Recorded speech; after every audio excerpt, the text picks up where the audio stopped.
So, we need to talk about Brazil. I mean, I do this after every race, so it's not every race since I started this series, so it's not really a we need to talk about, but rather I want to talk about. And I didn't do the sprint race one because I was like, I'll just wait until the actual race happens so I can do it all in one. That, or I was lazy and mourning the quali. But the Brazilian Grand Prix has come and gone, and now I want to speak about it. So, first of all, R.I.P. to Gabby. R.I.P. to Gabby. He's not dead. But man, that would suck. Genuinely feel sorry for him. 2 crashes across the weekend, 1 in the sprint and then 1 in the actual race itself in front of his home crowd.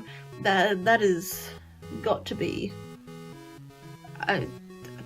heartbreaking, especially for your first time there, and in the city that you grew up in too. So it's well, I'm fairly certain he's from Sao Paulo. I will double check.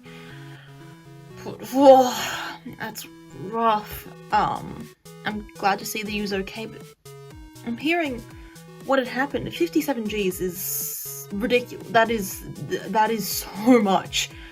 To be able to get out of the car, to be able to be standing and ready to do qualifying after that was crazy. So I shouldn't be shouting at him, but like, damn, that's very impressive. But wow. Next up is all of the insanity that went on the weekend. Okay, so we had the sprint race with did Oscar DNF'd? Yes, Oscar DNF'd on the sprint. Maybe? Yeah. I think he did. I'll have to recheck because honestly I can't remember. This is why I make them straight after. Obviously Gabby crashing out. Congratulations to Lando for winning both races. I might have my opinions on him, but still pretty impressive weekend. He put in a very good weekend. But I think it's time we talk about the big one. I don't even know what Red Bull were doing. I think it was a suspension change, but I don't fully know. I know that Max's car was set up with a different change for qualifying, and it really did not work. So, for those of you who don't know, he ended up qualifying 16th, which was the first time that he had been out in Q1 in his career from pace alone. The other times were due to either mechanical failures, so to do with the car, engine problems, or the qualifying being red flagged, and him not being able to complete qualifying. This was just from pure pace, and going into it I was like, damn, that is so sad, but I know he can do stuff. Then finding out he was starting from pit lane, P19 to P3 is crazy work. And you know what, my goat, I don't even listen, the championship charge is probably not on anymore. It would take a miracle and a half for him to actually be in contention for the championship now.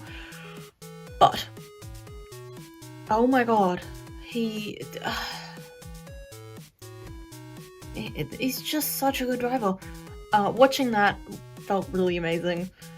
Going from P19 to being the leader of the race at one point and still getting P3 after everything else is crazy, but moving on from my glazing of Max Verstappen, which will always happen.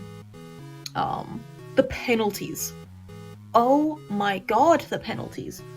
Oscar's 10-second penalty for locking up and then hitting Kimi Antonelli, which I don't know if it could be really his fault, but I don't think 10 seconds is worth it. Yuki Tsunoda's technically 20-second penalty because Red Bull didn't serve it correctly. Red Bull, what are you doing? This weekend has not been our weekend for certain. But man, I've said it once and I say it again, I would not and will not be surprised if Isaac Hadjar is in that seat next year. I wouldn't be surprised if there's discussions of it now, because the difference in skill, it's not skill level, but the difference in performance this year between him and Yuki Tsunoda and Liam Lawson is crazy. Yeah, The double Ferrari DNF to my Tifosi friends out there, not fans, friends, as I would like to call you guys. Yeah, if anyone watching is a Tifosi, I am so sorry. Genuinely, this weekend would have sucked majorly. You know, I'm not even a Tifosi, and I was saddened when I heard that, when I saw it, when Charles Leclerc DNF'd, and then we knew that Hamilton had to be retired. It wasn't a surprise. Man, like I said, I was so sad about Gabby. I don't really want anyone to crash. No, I don't want anyone to crash. As much as I would like, oh, DNF, it would be nice for the points. I don't actively want people to crash. But man, out of the two Saubers, God, I wished it had been Hulkenberg that weekend. I like both of them, but I do prefer Gabby.